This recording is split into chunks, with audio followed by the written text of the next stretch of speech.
The following podcast is scheduled for one recording with no time limit. Making their way down to somewhere in the ring, Andrew Sanford and Ryan Sprague.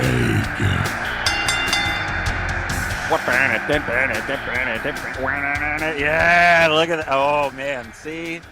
That's how we start. What a way to start the show, Andrew. And I don't even care if the people who can't see are dead to me currently because they don't get to see one of our guests, Sean Von Gorman, rocking a Macho Man Randy Savage cape. Our other guest, Joey Esposito, rocking a Shawn Michaels t-shirt. Everybody came prepared today, except for me. I have a King of the Hill shirt on, but that's okay. Oh, that's all right, man. That's okay. Yeah, we can't all be winners, I guess. Bobby wrestles in one of the first seasons. Yep, that's right. Yeah. This is Somewhere in the Ring. I am Andrew Sanford with my co-host Ryan Sprague, and this is a podcast where we talk about wrestling. This week, we're going to be talking about some very specific wrestling, and we're going to be talking about comic books. We are going to be talking about the Wrestlemania 7 main event, given that it is 4th of July week. So we're throwing some America all up in your face. US. Yeah. What a week for it. I know. As if, yeah. I will be in Connecticut for 4th of July. I'm going to a parade, and I'm a big Texas Rangers fan, as gets brought up on the show sometimes. Their colors are red, white, and blue, and I was like, I'll be a good sport and wear a Rangers jersey and have some fun. No, I'm going to be dressed like Lydia Dietz now, just all black. I was thinking more like a sickle, like a Soviet. That works too. I'll get one of those death masks from the plague, like with the big long nose. Yeah. Our guests this week are comic book creators Sean Von Gorman and Joey Esposito. Hello, friends. Hi, Hello. Thanks for having us. Oh, please. Thank you for joining us. Both of you have done plenty of work in comics. You've worked together before. On a graphic novel called Pawn Shop, which is 14 years old at this point. 13 years old. Let's say the original Kickstarter was in 2012, and then it came out from Z2 in 2015. Crazy. So it's old, but that's okay. That's all right. It's yielded our new work and our new collaboration, so that's okay. Mm-hmm. Which is called The Pedestrian, which comes out from Magma Comics this summer. And I'm going to say it again at the end, but because this releases tomorrow, July 3rd, what is the cutoff date for people to order The Pedestrian at their local comic book store? Because I know by the end of this, they are going to want to, so we should let them know. That would be July 8th, I believe, is the cutoff for issue 1. We encourage you to go to your retailers and tell them that issue 1 and issue 2 are returnable. So they should order 1 million copies and then return the ones that don't sell. But we're confident they'll all sell, and we're very excited, and we think people will love this book. Yeah. I have been Can I ask? lucky enough. Oh, yes. Yeah, actually, that's a great point, Ryan. Yes, I'd love to know. I looked a little into Pedestrian, but yeah, could you guys give us a little, I guess, what's the pitch for The Pedestrian? The Pedestrian is the story of a street-level costumed hero who never breaks the law to fight crime. So on the surface, it's like a quirky superhero slice-of-life adventure, but beneath the surface, there's an ancient war brewing linked to the secret history of street signs. Awesome. Incredible. Awesome. Very weird, very fun. Think of the Pedestrian as the ultimate baby face. He just always does the right thing. He's the Cody Rhodes. You know what I mean? He's just he's always has the moral high ground. I have been lucky enough to read the first 2 issues of The Pedestrian, and it is fantastic. Joey and Sean are both doing peak work, and I do not say that lightly. It's gotten to the point where when I walk outside with my kids and we're trying to cross the street, I say we have to wait for the pedestrian because that's the little white symbol that flashes. And I can throw this question to both of you. Clearly, that is the inspiration for the costume, the character itself. What else? We see it on his costume. What else was the inspiration for doing a book like this? Like we're doing like something that's kind of weird and fun and also just very it's like superheroic, but as you said, Sean, there's like a street level to it, which I think is really fun. So yeah. I think when we really buckled down to do this, I had just kind of had the character design of this fella, a name, and a rough idea of, what if we had like Superman without any of the powers? He's just someone who's trying to do the right thing all the time. And I didn't have much else than that. So I came to Joey after working on Pawn Shop and trying to get another book going over the years, remembering how great Joey is at writing really rich, believable characters. I thought we could kind of populate this world and kind of make it like a real believable world, except for this one thing. Which is the one. Wait, what? Well, except for this one thing of this one guy walking around in this superhero costume. Sorry. Sorry. That was the best dramatic pause I have ever heard. I love it. Absolutely. And a lot of it, this was a big pandemic project for us. So we had unlimited time. We thought comic conventions were no longer going to be a thing. So we figured, let's just make the best thing we could possibly make. And this is like kind of a kitchen sink. We would never get the chance to do anything like this. So let's just do this. So we worked on it in secret for a year. We didn't show anybody. And then after the year, we had maybe 10 shorts that all kind of built into a larger story. And we're like, this is really good. And we started showing it to our friends in the industry. And we realized, oh, we kind of have something here. And then we started the long journey of shopping around to find the right publisher. And finally we have. That's awesome. That took 4 years. Oh gosh. Now, when y'all are going from script to page, what's that process like? And feel free to be as layman's terms as you want, or get as complicated as you want, because we know there's a lot of like wrestling and comic book crossover fan wise, and I think our fans would be interested to know what's that process like. I think very much like professional wrestling, comics is a very very collaborative medium. Like you rely on the other person to carry you through to the end goal. You know what I mean? Mm-hmm. And I think with Sean and I, we've come to a place where we talk about everything. So we're talking about the story before I put together a pitch document, and we're talking about the issue before I put together a breakdown. We're talking about the breakdown together before I move to script.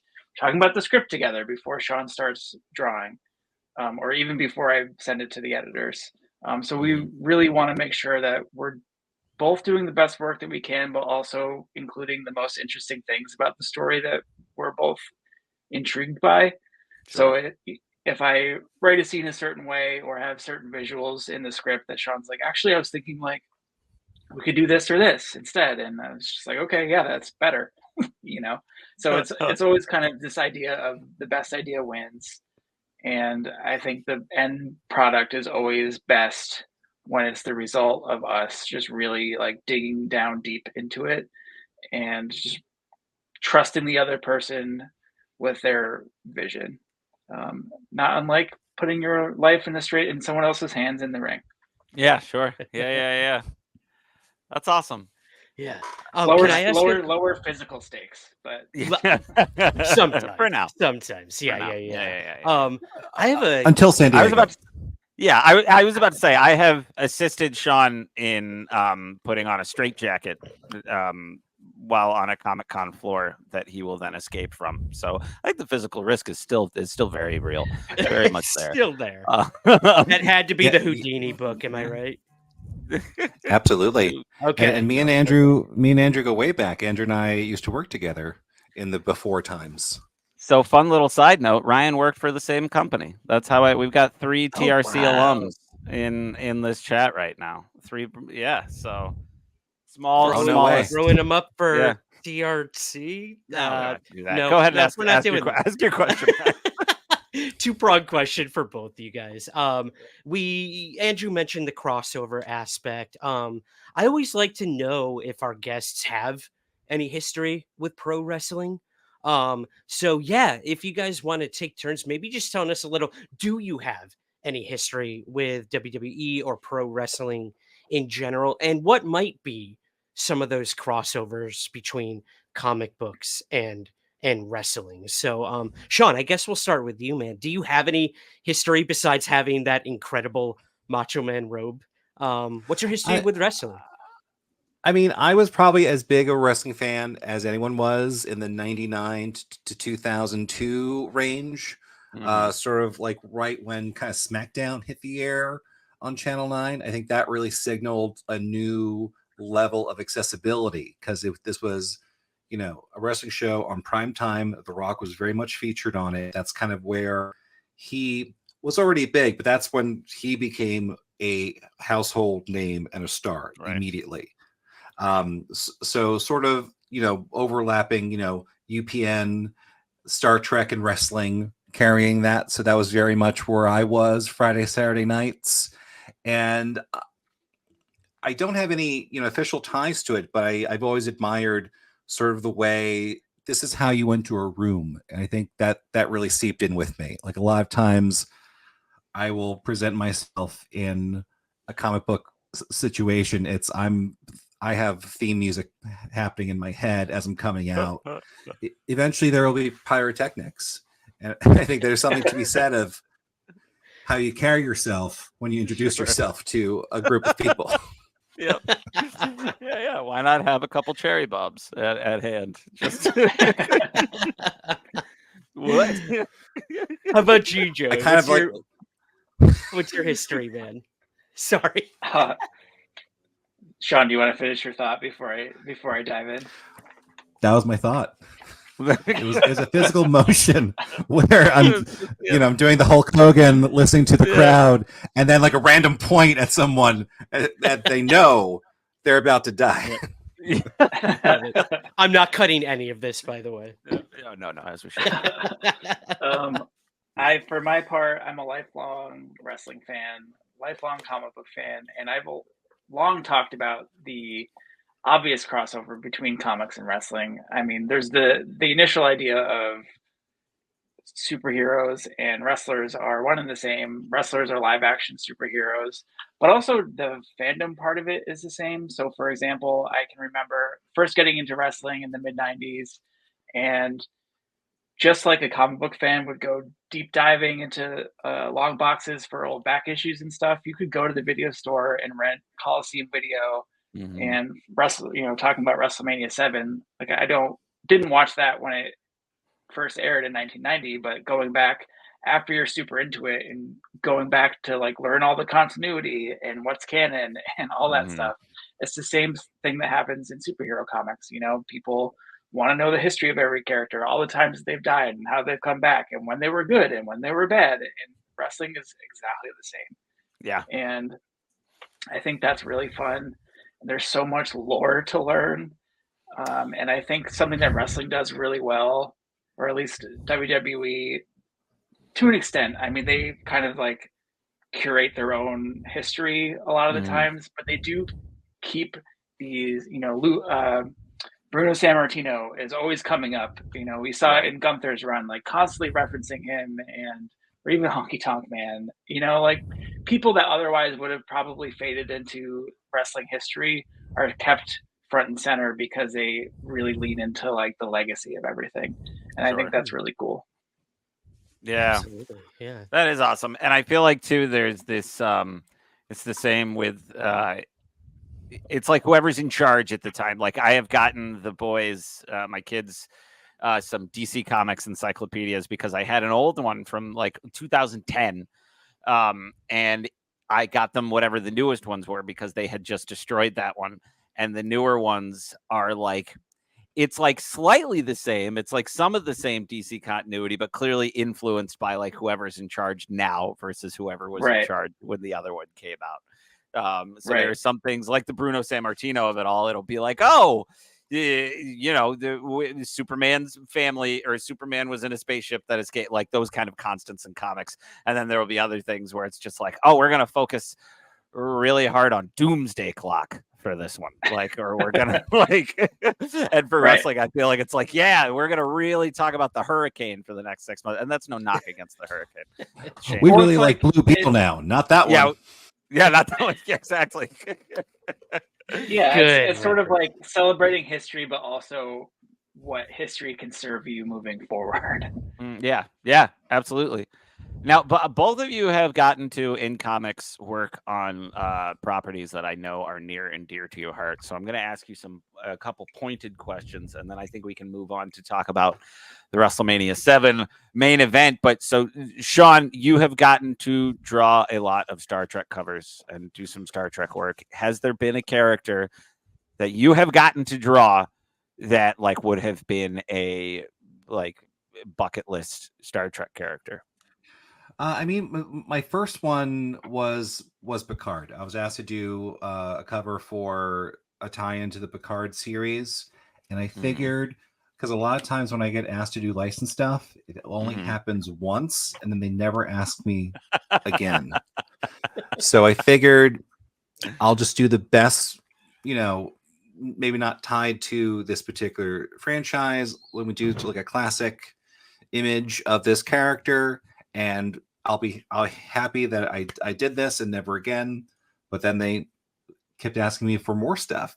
And around that time, Strange New Worlds had just come out. And I was completely invested after episode 1 and was like, oh my God, this is great. Can I please work on this? And it took maybe a year and a half before an opportunity came up.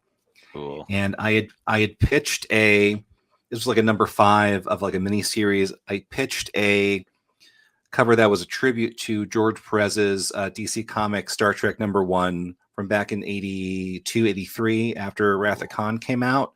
And I figured he had passed away a couple years before that, not too long before this. And I don't think Star Trek had ever done anything to pay tribute to George Perez, where he did covers for like the first 3 or 4 issues of the DC run. And I didn't know this. And so I figured, what if we do a tribute to this, both the Strange New Worlds characters, where we can also pay tribute to George and also do what Strange New Worlds is doing by, taking something from the past and representing it in a modern way. And they said, no, thank you to that one. Because I'll send 4 or 5 ideas and then a weird one. All that build up. I did not expect a no thank you to that. I'm so sorry. But however, I said, well, what about this cover? What did Paramount say about this one? And they're like, well, they liked it, but it didn't really work for this. And I said, would it be okay if I push this, shop this around as a store exclusive? And I found a store to pick it up as an exclusive, and it became a cover for a #1 instead of the #5 it was on for. So I got to do a #1 and 5, so bookending that series. Cool. Nice. That's awesome. I also never thought about the idea that you as an artist could be able to market yourself for store exclusive covers. That's really cool. I didn't know that was even a thing. Some nice inside baseball. Yeah. Oh, it's a very big thing where, if you, for a lot of companies, if you get a Penguin Random House account and you are a store, you could, if you essentially buy 1,200 copies of a book, you could have pretty much whatever you want on the cover. If it's a licensed book, the licensor would have to approve of it. But there's a very big market of like, hey, I really want this really weird cover. And I know just the guy I want to do it. It's going to cost me X amount of money, and it can happen. That's awesome. That's so cool. Joey, you have written, I have lost track of how many stories you've gotten to write for DC at this point, which is very exciting. And I know that's how you and Joey and I have known each other for a very long time. And this blew my mind when I found out. Worlds collided in a very big way. And how do you know Joey? How do you know Joey? I think I've talked about this on the show before, but one of my earliest Joey kickstarted my comic book fandom, or helped kickstart that, where I had gotten to go see Batman Begins with my older brother, Joey, and their friend Eric. And I was the little brother that got to tag along. And then on the car ride back, Joey and Eric were like, oh, this was just like this from the comics, and this was just like this from the comics. And I was like, I guess I have to read all of these comics. Like, that's no fooling. That started that it was like a rocket ship. So Joey, hey kid, want to get high? So now that you've gotten to write so much for DC, who have you gotten to write that's been like a bucket list character for you? Well, firstly, I'm not sure I knew that, and I'm honored. Really? And really? Yeah, you didn't? I've never told you that story before. I vividly remember seeing Batman Begins with the group, but I didn't know that was like where you started getting an interest in diving deep into comics. True. But that makes sense. And then like 2 or 3 weeks later, you guys went to go see Fantastic Four, and I was like, "Oh, I can come, right?" And Thomas said, "No, absolutely." The other part of that memory for me. But anyways, sorry. So that's why I'm more of a DC guy, not a Marvel guy. That's just how that worked out. Okay, now it's coming. They also, I think, were protecting you. That's good point. Spoiler, was not a great movie. As far as my bucket list, I mean, Superman is my all-time favorite, and only recent in my last DC story, it was a Harley Quinn 10-page short story about her breaking King Shark out of Belle Reve to go on sort of like a spring break trip, and I got to work Superman into that story, and it was really, really fun. And I think Superman is often portrayed, not so much in the comics, but certainly in recent movies, it's kind of humorless, or stoic. And I don't think he is that way. I think he is actually very funny. And putting him with Harley Quinn was a lot of fun. And seeing, one of my all-time favorite moments that I've ever gotten to do in comics is just having Superman call Harley Dr. Quinzel, because of course he would respect her doctorate and just like, yeah, she's had some troubles, but that's like a huge accomplishment. He's not going to minimize that. Sure. So that I would say was a bucket list moment for me. That's awesome. Cool, man. It's very exciting. You're both doing fantastic work, which is why, again, I'm just going to keep bringing up the Pedestrian and how everybody should get excited for it, and just get in before you see a bunch of people walking around in Pedestrian costumes at cons next year and have to play catch up.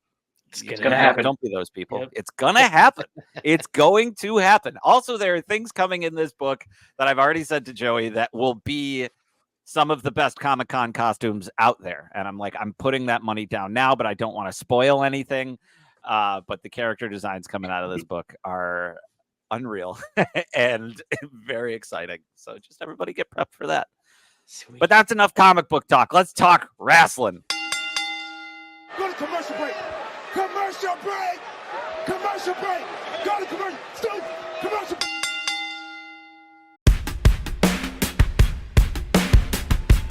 Hello, welcome to our Patreon page. I'm Andrew Sanford, and this is, depending on which way the video is, Ryan Sprague. Stage left, ring left, ring right. Ring right, yeah, ring corner ring right. That's what we're saying. It's in the lexicon now. So if you're here, it's probably because you've been listening to Somewhere in the Ring, and we thank you oh so much for that. But you want more. You want more Ryan. You want more Andrew. You want more mini episodes. You want some commentaries. You want to get your name on a box. Well, that's what's going to happen here. You're going to get shout outs on the show. You can get your name on Andrew's official microphone podium. You can choose our topics and matches that we discuss, and you also get priority to ask our guests your listener questions. So you'll see the tiers right here on Patreon. Check them out. See which one you want to join. You can always go up. You can always go down. And we're going to keep adding and changing as the show goes on. I love playing wrestling video games. You want to play a wrestling video game with me? We're going to add that into the tiers at some point. You want to hear Ryan and I talking while you watch the Scott Conn, David Arquette, Oliver Platt vehicle Ready to Rumble, which I'm going to keep bringing up because it's going to happen at some point. You can do that here. We're going to make this Patreon full and fun, and we're going to keep building this community that we've already started that we love so much. We hope that you will join us even more somewhere in the ring.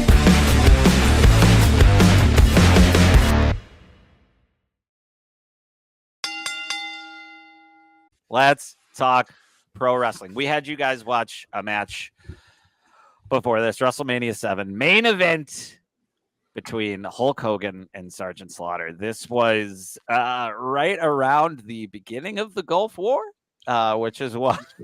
Oh, was it? I couldn't. Wild. Yep.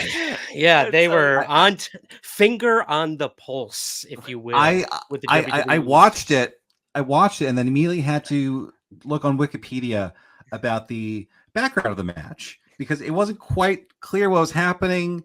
I wasn't very versed. I know Sergeant Slaughter, obviously, seeing him at comic shows all the time. I had no idea he had become a heel to this degree that at the height of the Cold War becomes a turncoat and an Iraqi sympathizer. It's really insane. It's insane to the point where they pushed it so hard that Ryan, if you wouldn't mind pulling up a picture that people who are watching can see, they doctored this photo, which is it looks like something out of Arrested Development. It's Sergeant Slaughter, General Adnan, his manager, and Saddam Hussein, a smiling Saddam Hussein. Andrew, I'm going to admit right now, I didn't know this was doctored, because when you sent me this image, I was like, they really dedicated to this heel turn. Now I'm thinking of how stupid that is.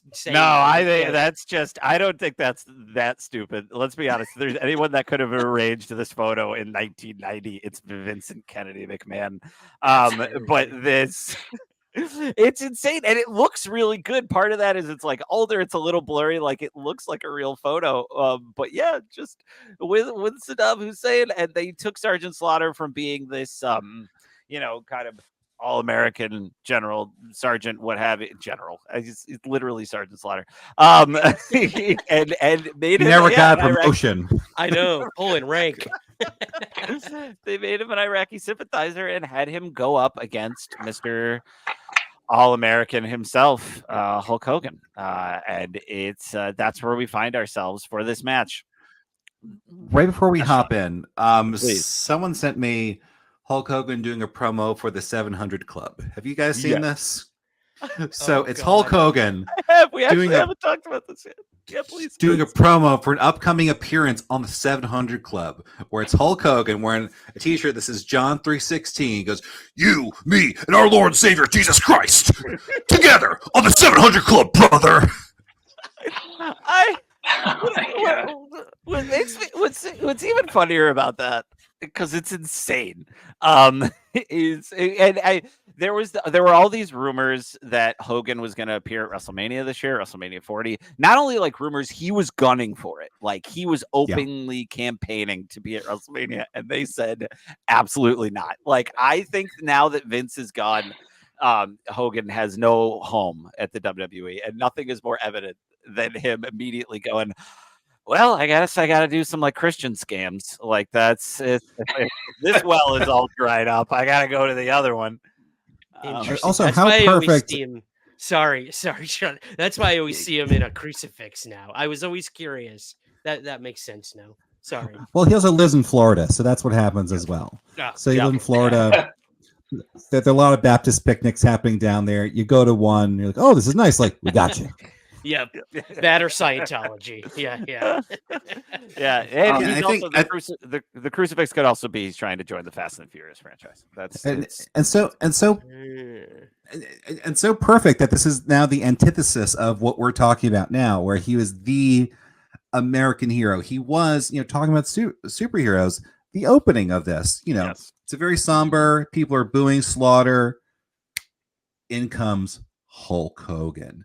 And the energy is this the episode that they showed a clip of in It's Always Sunny in Philadelphia on that wrestling episode? Oh, I don't know. I would have to look again because I think in this one, spoiler alert, by the time he hulks out, he's all bloody. Yeah.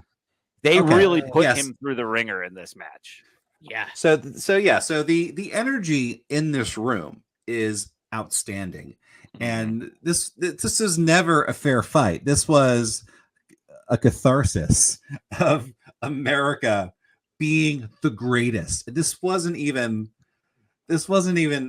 a challenge. You know, this was not believable that Hulk Hogan was being beaten up by Sergeant Slaughter, who was towards the tail end of his actual career. He was just there to have the tar knocked out of him over and over again.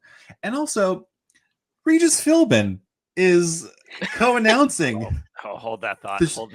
Because it wasn't even just, and Ryan brought this up in our little email thread that I actually had to look it up just to be. There were a lot of celebrities in attendance for this particular WrestleMania. Yes, Joey.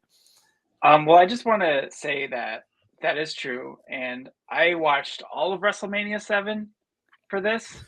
Oh, I can tell you, dude, there's some wild stuff. What's the wildest thing that you saw aside from? Because I watched some of it. I watched the like the Slaughter and Hogan promos, which, by the way, Sergeant Slaughter. I haven't watched a ton of Sergeant Slaughter matches in my life or promos. That dude's very good. I'm gonna say it here, Sergeant Slaughter, very good. I'm gonna break. I don't care what anybody says. Yeah. Hold on, keep it up. Oh my gosh, that's so cool. That's doctored. Getting the hammer locked. You doctored that one too. Totally doctored. I have my injuries to this day. Just put Saddam Hussein in there.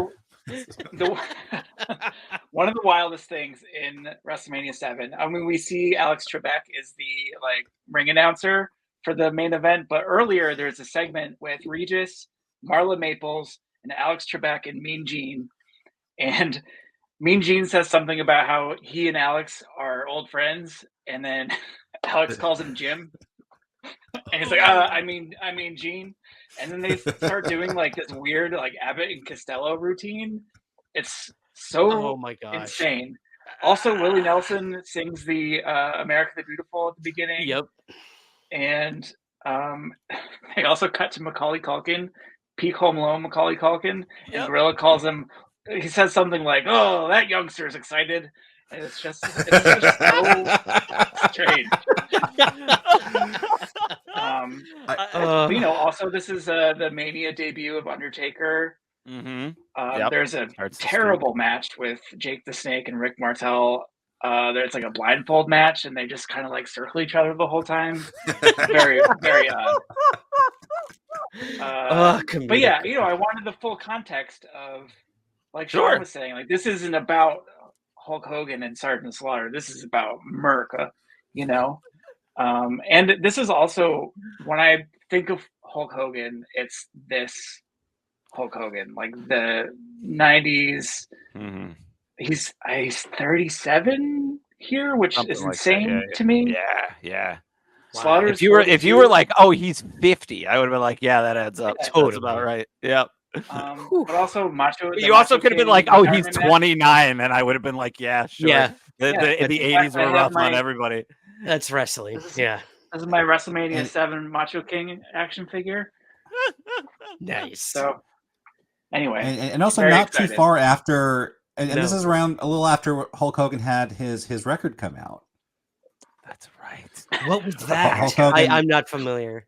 Oh yeah, he had his Hulkamania record. You look this up. There are a lot of great tracks like Beach Patrol, where he raps. Yeah. Which is ironic. That's just his actual job now. That's what he does. Right. I gotta go on. And the chorus is like African American lyrics like, "We are the Beach Patrol. We like to party, party, party." And then Hulk Hogan's like, "Back it up, back it in. Let me begin." Wow. Thunder in Paradise, is that what it was called, or his TV show? Thunder in Paradise was started as a TV show and then was turned into a movie because nobody wanted to buy the episodes of the TV show. I see. It's all making sense now. They filmed a 2-hour-long pilot, and everybody was like, "What? No, it was." Oh no, it was a syndicated series. I think it lasted for 2 seasons. Really? I think it was a pilot. Man. I think the movie was the pilot, and then it was a series on on like Saturday afternoons. Sure. Where those who aren't familiar with Thunder with Paradise, it's Terry Hulk Hogan because he's trying to separate himself from wrestling. I think Tony Curtis's son is like the other guy, and a hot chick with a super high tech boat. That's the perfect close. You mixed up your odd couples. It's Jack Lemmon's son. Sorry. So yes. Yes. How dare you? I guess that would have been Tony Randall.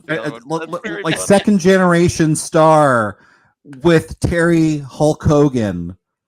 Thunder in Paradise. Yeah. Thunder in Paradise. Anything can happen. Oh my God. I also, in terms of the celebrity aspect of WrestleMania 7, I also want to mention there's a segment with Mean Gene where he's in the crowd talking with Donald Trump, who previously had hosted the Atlantic City WrestleManias, but also Chuck Norris. Yep. This is all one segment. And meanwhile, Trump and Chuck Norris are right in front of Henry Winkler, who's just sitting there enjoying the show. And I'm like, are they just going to ignore the Fonz right there? But then after Chuck Norris, then Mean Gene goes to Henry Winkler. Henry Winkler's very excited the Ultimate Warrior won his match. And then Lou Ferrigno also shows up. And it's just a real...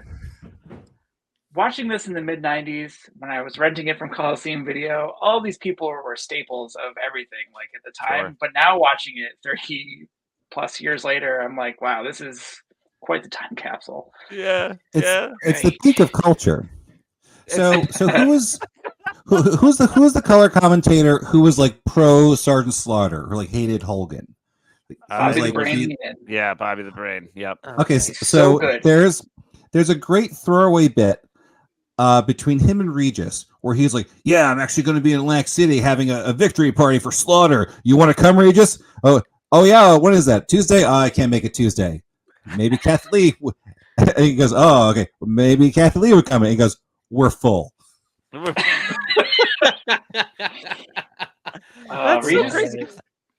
Regis is great, and he's so in it. He's in it, but I also feel like part of it, especially during this match, he's just like, "Oh yeah, that's pretty rough." Like that's good. Like he's just like adding on to what everyone else is saying. Like, "Oh yeah, I agree. Oh, I've never seen anything like this." One quote from Regis I wrote down was, "The Hulk is a mess of blood up there." Yeah, because so this match, it starts out pretty straightforward, and I will say there was a while for the first like half I was like, is Hogan not going to get hurt at all in this? And then Slaughter starts cheating, and the thing that I thought was hilarious about this is that, and this doesn't happen as much in pro wrestling anymore, but there used to be this kind of idea of if it was a title match and it was a main event, they won't say no DQ, but they'll make reference to like, "Oh, the ref isn't going to stop this match. Nobody wants to see it end in a disqualification." And this one felt like that. Like it was clearly just a normal match, but Sergeant Slaughter is giving Hogan these very gentle chair shots that feel like the way that like very, very dainty. Yeah, tap, like that's like my kids kiss their grandmothers. Like that's how it's like that just kept happening. But then at one point, Slaughter is just wrapping a cable around Hogan's neck, and it looked crazy. Yeah, it looked like Hogan was gonna pop. Yeah, which is normal. And Earl Hebner is just like, "Oh, come on, guys, come on, get it, come on, guys, come on, oh, come on!" Like it's. I also miss the bow tie days with the refs. I just wanted to throw that in there too. I miss the bow ties. Yeah. I love some good, solid leniency from the ref. I think it is just so fun. You know, it's like, "Oh, come on, we don't want to end this way. Let's just do it." And I will say, I think Heenan says about Hulk, he's impervious to everything right now. And it's at this sort of first half of the match that you're talking about where Slaughter is doing all of the work. Yes. He's bumping, he's running, he's doing everything. Hogan is just like, doing his no self thing that he does, which he has somehow turned into like his superpower. But he sailed in really on the spirit of freedom and he's fighting America in that moment. It takes a while for his Iraqi magic to bring this down to the point where he can actually hurt him. He actually made him bleed. Which was pretty wild. I will say it always cracks me up when it's because every now and then you'll get like the slow trickle. Like one of the last matches we talked about was a Cactus Jack against Triple H. And Triple H comes up at one point and he's very clearly just been razored to the head a little bit. So there's just this line where all of a sudden it starts to bleed and they're like, oh no. And then, like 5 minutes later, he's got the crimson mask on. Hogan, the camera is just like is on Hebner and Slaughter, and then Hogan comes up just like bleh, like just full on red face, and it's really effective. I was not expecting that. I was not. Yeah. I've never seen Hogan bloodied. I personally. Oh really? So this was a little disturbing for my almost 40-year-old mind and heart. I'm just gonna say, and it was a surprise because this was not in line with the match we were seeing before this moment. Right. This was a very straightforward match. These are two professionals. All of these moves are being executed perfectly. All of the classic ones you get in the first round of WrestleMania 64 that you get default in your character as your signature moves. But going along, doing your thing, and what? Yeah. What this turncoat just bloodied our American hero? Well, that's kind of where Hogan, I was going to say Hogan even tried to go off the top rope, which he never does. So that was he really surprised me in this match. Say what you will about him being on autopilot, not being like an actual really good wrestler, but like he almost being a racist and a union breaker. And sorry, go. Yep, there's other stuff. There are those things. Yeah. But then of course, like it got disrupted when he got up to the top rope. The general or Slaughter's manager, General Adnan. What I love too is after this, you would I feel like in a lot of cases, this would usually be like the end of a gimmick. No, after this match, they add Iron Sheik to the group under some other racist name that they put him in, and they're just like, let's keep going.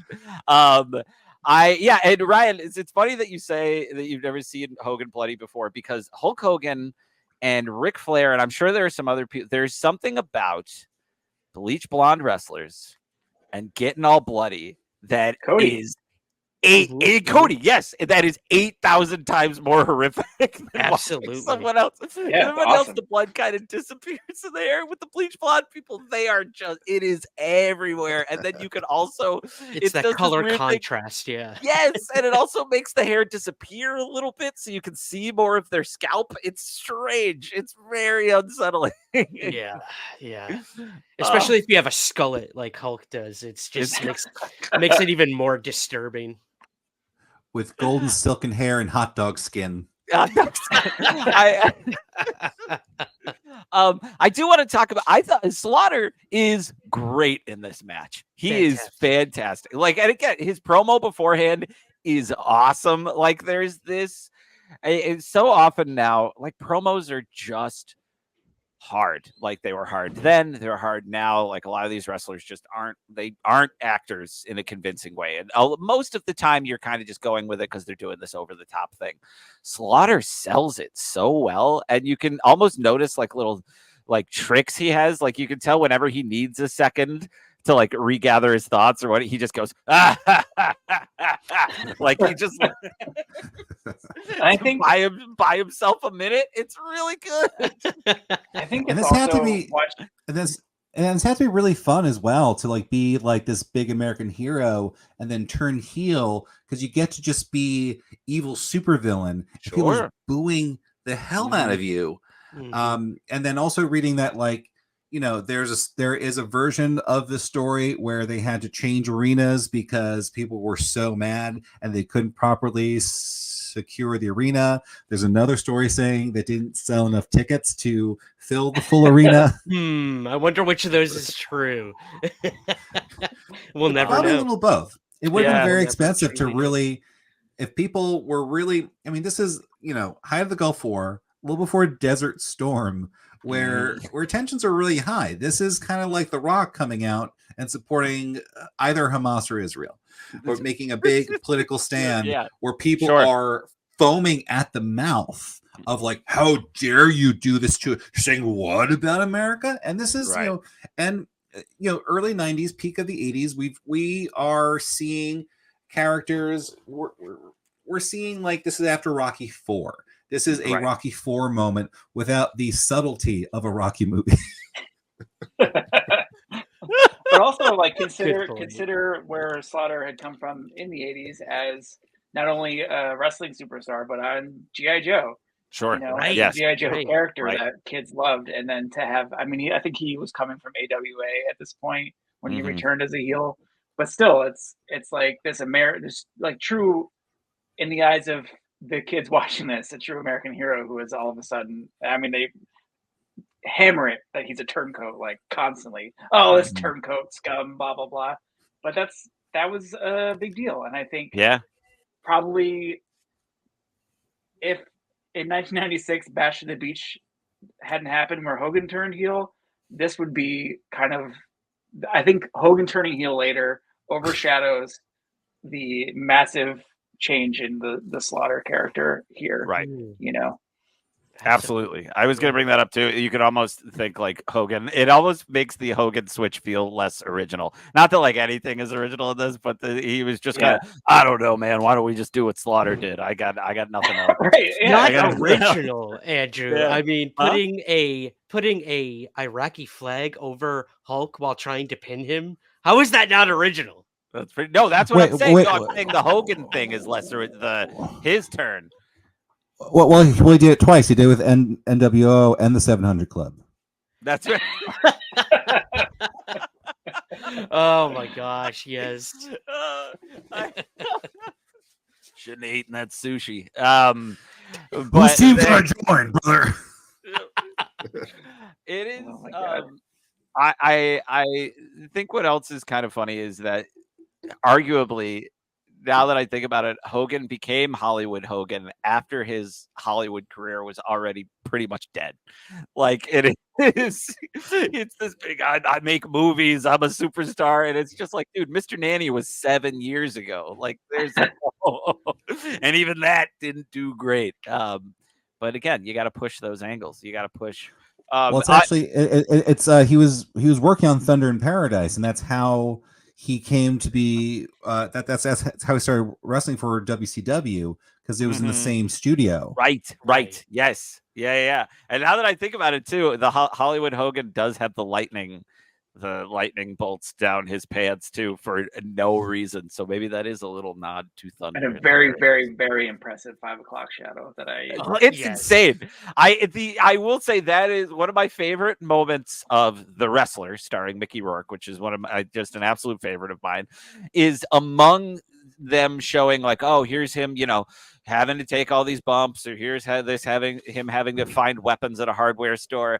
There's a whole sequence of like, all right, I got to go to the tanning booth, and then I got to make sure that I get my frosted tips going, and shave the armpits and all that stuff. And I'm like, oh yeah, that's right. Like it is. Hogan is in the mirror every day. Oh, damn whiskers, gotta make sure I got a little errant blonde hair there. Like that's him with a permanent marker. Yeah, getting the one whisker. Yeah, and even when he came back, when he turned face again in his full realized Hogan version, he still had the Hollywood aspects of it and became like his final form. Yeah, true. He's like, if I don't have a boa, I'm not going out to the ring, brother. Yeah. Like this is an evolution. Here's my history, brother. No, I'm not dropping the 5 o'clock shadow thing. It's really grown on me. The wife loves it. Nailed it. Yep. Excellent joke. Joey, what was your favorite part of this match? Honestly, it's Hogan bleeding. There's just something. I mean, it's an iconic. Whatever we think about Hogan now, that is an iconic wrestling image. Sure. And I loved it, and also because I just felt like he wasn't doing a whole lot of the work in this one. and that gave him a little more. Okay, you're really working for this. Sure, you know? Sure.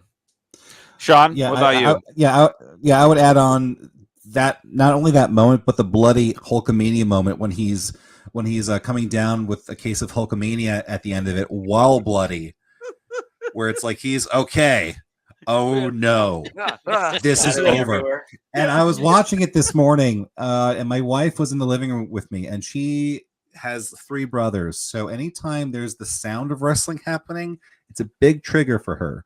From lots of childhood trauma and injuries to her brothers, where she's like, I can't watch this. As like he's charging up for the Hulkamania, he's like, baby, this is almost over. It's like, I need you to turn this off. I can't do this. Like, baby, he's in Hulkamania. It's almost over. He's not gonna survive. As soon as he points the finger at Slaughter, ooh, it's over.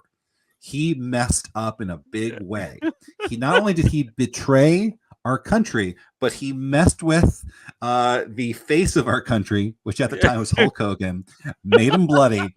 He, if his friend didn't interrupt that 3 count right before that by distracting the ref, it would have been over. But no, he got back up, got charged up, ooh, and then somehow a leg drop is the thing that takes him out, which I never got. I always thought that was anticlimactic.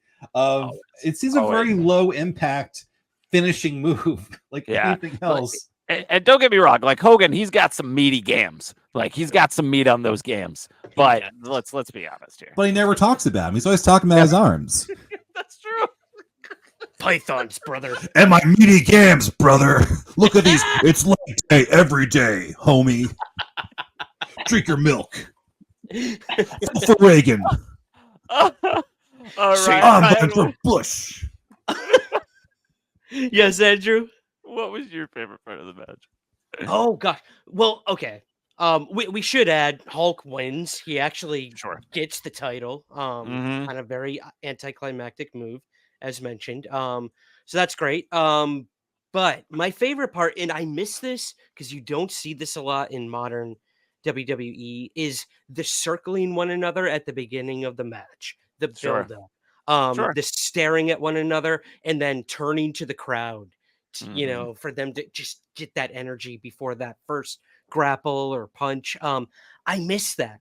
I miss kind of the buildup of in the intensity for that first move of the match. The last one I can really think of would have been The Rock versus Hulk Hogan, that famous one. So that was honestly my favorite part of this entire match. That and it was Slaughter's first ever WrestleMania match. And he nailed it, man. Like I have so much more I always saw him, as one of McMahon's cronies in the Attitude Era and later. I'm like, what does he do? Like, what is his actual job now? But now looking back at this, like we mentioned in the beginning of the episode, like the history of wrestling. Going back and watching this match just gave me a huge respect for Slaughter. He was always my favorite on G.I. Joe. And I'm going to say now he's probably my favorite of this era and definitely in this match for sure. Nice. Yeah. I 2 things. One, Hogan getting up on the turnbuckle, because for a half second I was like, is he about to try to jump off of that thing? And I had not stopped him. But my favorite thing, I think, was something, because it just didn't make any sense, was Slaughter pins Hogan, and then General Adnan is the one that gets the count, makes the count not happen. That was like weird. He distracts the ref, and it's like, but your guy's winning. He's got it. What are you doing? Double agent, man. Double. Yeah, right. Yeah. So I thought that was. That's why they lost Desert Storm. Exactly.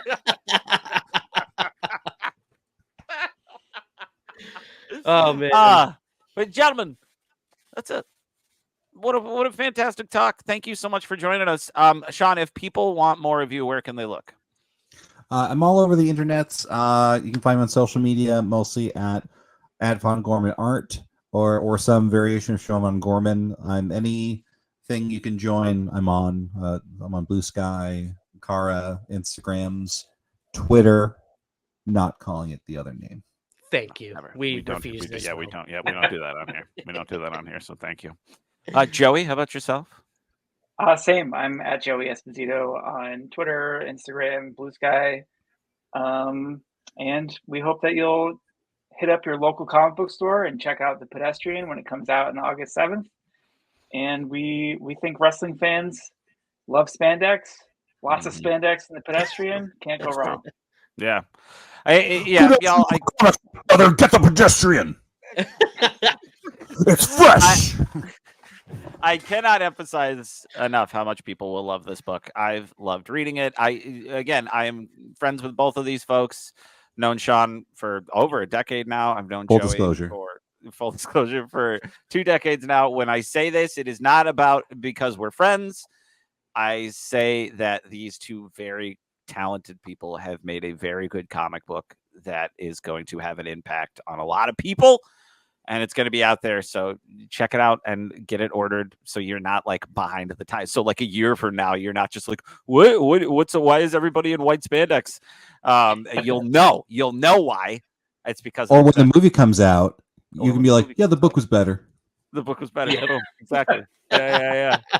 Always Perfect. is. Yeah. Thank you guys. They canceled for 2 seasons. What? Huh? What? Hold on. Netflix canceled it after 2 seasons. Yes. And what were you saying, Joey? I was just saying thank you for having us. I had a blast. Oh, of course. How polite of you, man. Yeah. Thank you for joining us. Andrew, should we Yes. ask them to do our what we ask all our guests to do at the end of the show? Hold on. Hold that thought. I'm sorry. As always, no, it's okay. Check us out, Patreon at somewhereinthering.com.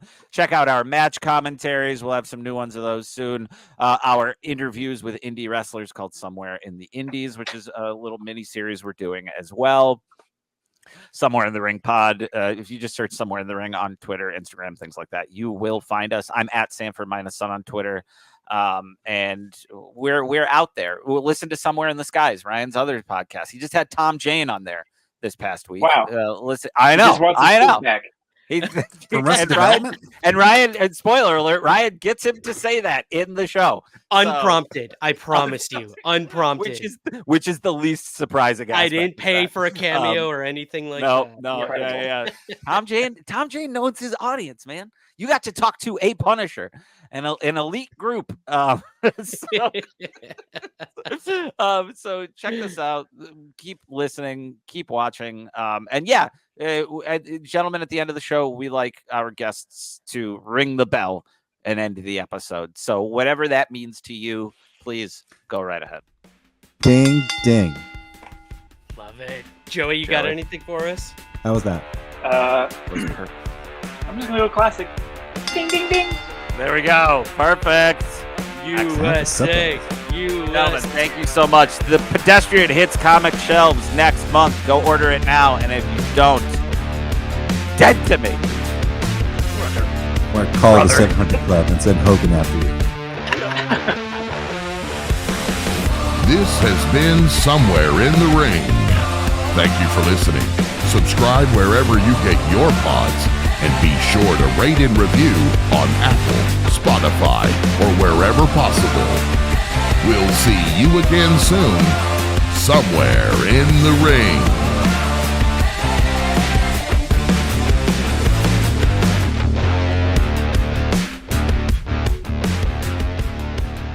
This has been a production of LIONSGATE Sound.